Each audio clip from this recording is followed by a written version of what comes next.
Pakistan cricket board ने central contract list 2025-2026 financial year के लिए जारी कर दिया गया है।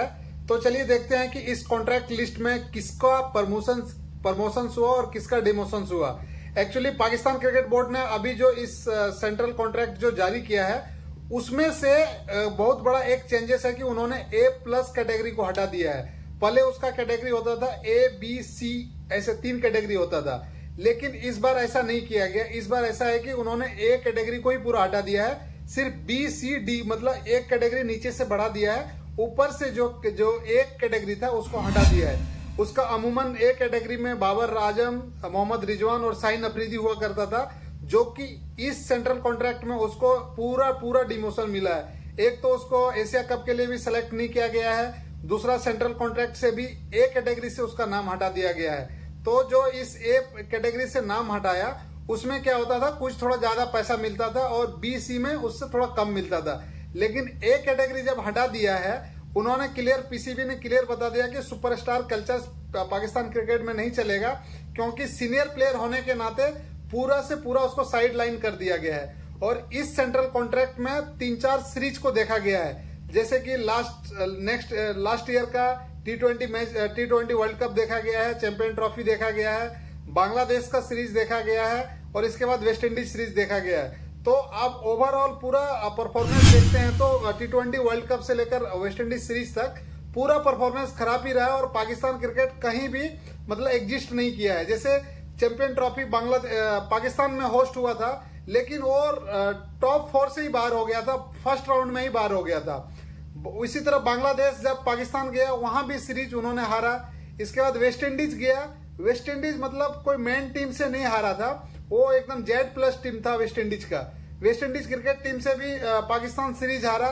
तो इसीलिए पाकिस्तान क्रिकेट बोर्ड ने PCB ने ये सारा चीज देख के जो है सो सबका तीनों का नाम शाहीन अफरीदी और बाबर आजम और मोहम्मद रिजवान का नाम A+ कैटेगरी से निकाल लिया गया है। तो इसमें टोटल 3 कैटेगरी बनाया है, B, C, D, और तीनों कैटेगरी में 10-10 प्लेयर को रखा गया है।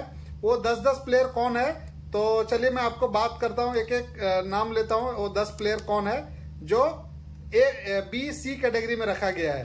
तो वो 10 प्लेयर हैं जो B कैटेगरी में रखा गया है। वो है अबरार अहमद, बाबर आजम A+ कैटेगरी से उसको B में कर दिया है, फकर जमान, हारिस रऊफ, हसन अली, मोहम्मद रिजवान, सैम अयूब और सलमान अली आगा, सदाब खान, शाहीन अफरीदी।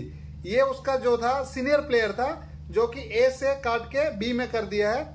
और वैसे ही B, C कैटेगरी में जो है वो 10-10 प्लेयर को रखा है, जो कि बहुत सारा B और C कैटेगरी में जो है बहुत सारा नया प्लेयर है जो कि 1-2 मैच खेला है।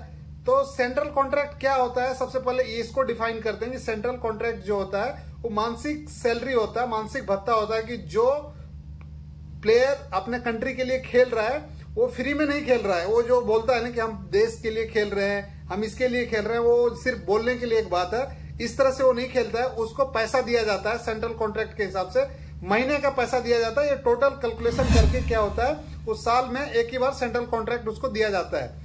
तो जो बोलता है कि हम देश के लिए खेल रहे हैं, हम एफर्ट लगा रहे हैं, उसका ड्यूटी है, वो नहीं खेलेगा तो उसको पैसा नहीं मिलेगा। और ये जो बोलता है कि हम देश के लिए खेलते हैं, हम एफर्ट लगा के खेलते हैं, वो खैर सेकेंडरी चीज हो गया। और कोई आदमी कहीं मेहनत कर रहा है उसको तो पैसा मिलना ही चाहिए, तो इसीलिए उसको उसके बदले में उसको पैसा मिल रहा है। लेकिन सबके मन में ये थिंकिंग होगा कि जो B, C, D कैटेगरी में रखा गया उसमें उसको पैसा कितना मिलता है, पहले ये एक सबको एंड ऑफ द डे पैसे पे ही बात आके रुकता है। तो जो पाकिस्तान क्रिकेट बोर्ड का जो सेंट्रल कॉन्ट्रैक्ट है उसमें जो पैसा मिलता था उसमें जो पैसा मिलता है उसमें B कैटेगरी वाले को 30 लाख करके मिलता है पर मैच, और C कैटेगरी को 25 लाख मिलता है और D कैटेगरी को 15 लाख मिलता है। जबकि यही प्लेयर जो A कैटेगरी में था उसको 45 लाख मिल रहा था। लेकिन वहां से अब जब डिमोशन हो गया है, उसको कैटेगरी जब चेंज हुआ है, B कैटेगरी में आया, तो वहां से उसको थोड़ा पैसा भी कट ऑफ हो गया है। तो इसी तरह मतलब उसको कैलकुलेट करके टोटल ईयर्स का एक ही बार पैसा दिया जाता है। उसी तरह जैसे पाकिस्तान में A, B, C होता था, अभी वहां B, C, D हो गया। उसी तरह इंडिया में भी 4 कैटेगरी को रखा गया है, A+, B, C। तो यहाँ A+ कैटेगरी में 3 प्लेयर हमारा रहता है, 3-4 प्लेयर रहता है। विराट कोहली, रोहित शर्मा, जसप्रीत बुमराह और रविंद्र जडेजा भी थे कुछ दिन तक। तो इस 4 कैटेगरी में जो इंडिया में रखा जाता है तो उसका पैसा जो है बहुत ज्यादा चेंजेस है। A+ कैटेगरी को 7 करोड़ मिलता है। आप सोचिए 7 करोड़ मिलता है। A कैटेगरी को 5 करोड़ और B कैटेगरी को 3 करोड़ और C कैटेगरी को 1 करोड़। और हम लोग जो है जो एक मैच का फीस देता है इंडियन BCCI जो पे करती है, उसमें से टेस्ट मैच एक मैच खेलता है तो 15 लाख मिलता है, ODI के लिए 6 लाख और T20 के लिए 3 लाख मिलता है। तो पैसा आप देखेंगे BCCI के पास बहुत ज्यादा है। इसके वजह से हमारा प्लेयर और BCCI ने जो प्लेयर को फैसिलिटीज दे के रखा है उसमें बहुत ज्यादा अंतर है, क्योंकि पाकिस्तान को एक B कैटेगरी को 30 लाख मिल रहा है और हमारा एक मैच खेलने के लिए टेस्ट 15 लाख मिल रहा है, जबकि ये पैसा इंडिया का पाकिस्तान में आप कन्वर्ट करेंगे, कैलकुलेट करेंगे तो बहुत ज्यादा है। हमारा इंडियन रुपीज जो है पाकिस्तान में कंपैरिजन करेंगे तो बहुत ज्यादा है। तो इसमें से ये अभी सूरत हाल है। और इंडिया ने अभी कॉन्ट्रैक्ट लिस्ट 2025-26 फाइनेंशियल ईयर का वो भी आई थिंक जल्दी ही जारी करेगा।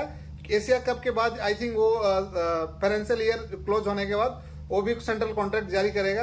तो इस वीडियो में इतना ही, मिलते हैं नए वीडियो में। लेकिन कमेंट में एक चीज आप जरूर बताना कि जो इंडिया में जो प्लेयर को जितना पैसा मिलता है उतना कभी मिल सकता है क्या पाकिस्तान में, जो कि संभव नहीं है, कभी नहीं मिलेगा।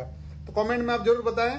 तो इस वीडियो में इतना ही, मिलते हैं नए वीडियो में। तब तक आप अपना ख्याल रखें। वीडियो पसंद आए तो लाइक करें, चैनल पे नए हैं तो सब्सक्राइब करें।